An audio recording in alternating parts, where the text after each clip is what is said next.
Saudara 5 orang anggota legislator Papua dari fraksi gabungan 2 Bangun Papua menolak dengan tegas rapat dengar pendapat atau RDP yang sementara mulai dilakukan oleh sejumlah anggota DPRP termasuk unsur pimpinan dan Pansus-Otsus karena dinilai syarat kepentingan yang merugikan orang asli Papua.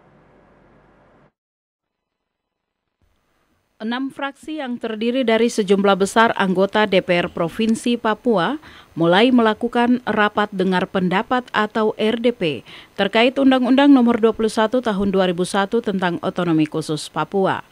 Namun belum lagi melakukan RDP di Lembaga Perwakilan Rakyat ini mulai menuai protes yang datang langsung dari fraksi gabungan 2 Bangun Papua yang menolak dengan tegas RDP yang dilakukan oleh DPR Provinsi Papua di 5 wilayah adat tersebut.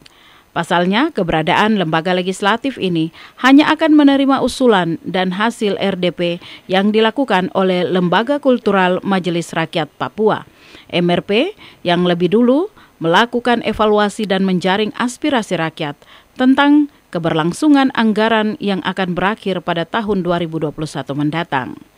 5 orang anggota legislator Papua dari fraksi gabungan 2 Bangun Papua melakukan konferensi pers untuk menyampaikan kepada masyarakat Papua alasan menolak rapat dengar pendapat RDP versi DPR Provinsi Papua DPRP yang dinilai syarat kepentingan yang merugikan orang asli Papua. Pernyataan tersebut disampaikan Ketua Fraksi Agus Kogoya, didampingi Wakil Ketua Nason Uti, Sekretaris Alfred Frediano, dan anggota Amos Edoai dan Orgenes Kawai. Dengan ini fraksi Bangun Papua, DPRP yang terdiri dari Partai Kebangkitan Bangsa, Partai Persatuan Indonesia, Partai Persatuan Pembangunan dan Partai Garuda menyatakan 1. Tidak ikut serta dan tidak bertanggung jawab terhadap hasil kegiatan rapat dengan pendapat RDP yang dilaksanakan oleh DPR Papua.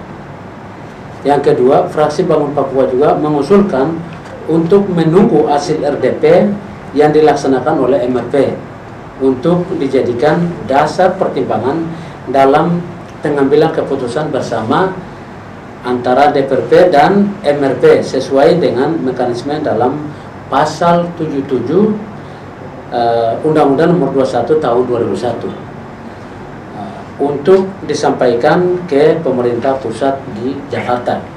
Yang ketiga, menghormati pendapat rakyat Papua yang telah direstui oleh Presiden Abdurrahman Wahid dalam Gus Dur atas apa yang telah dirasakan selama 19 tahun penyelenggaraan otonomi khusus di Provinsi Papua dan Papua Barat. Demikian atas perhatiannya diucapkan terima kasih. Fraksi gabungan 2 Bangun Papua juga menilai Pansus-Otsus terlalu tergesa-gesa dalam melakukan setiap mekanisme kerja dan situasi ini dikhawatirkan akan menghasilkan kebijakan yang tidak sepenuhnya bermuara pada kepentingan rakyat, khususnya orang asli Papua. MRP menyampaikan ke DPR membentuk tim gabungan bersama pemerintah daerah dan akan dilanjutkan ke pemerintah pusat. Jadi saya kira lembaga DPR ini kan lembaga politik.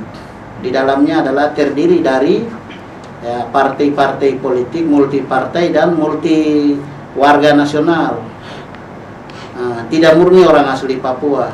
Kalau MRP ini kan murni orang asli Papua dan mewakili dan dapat legitimasi orang asli Papua berdasarkan Undang-Undang Otsus. Jadi biarkanlah itu proses sesuai dengan ketentuan Undang-Undang 21.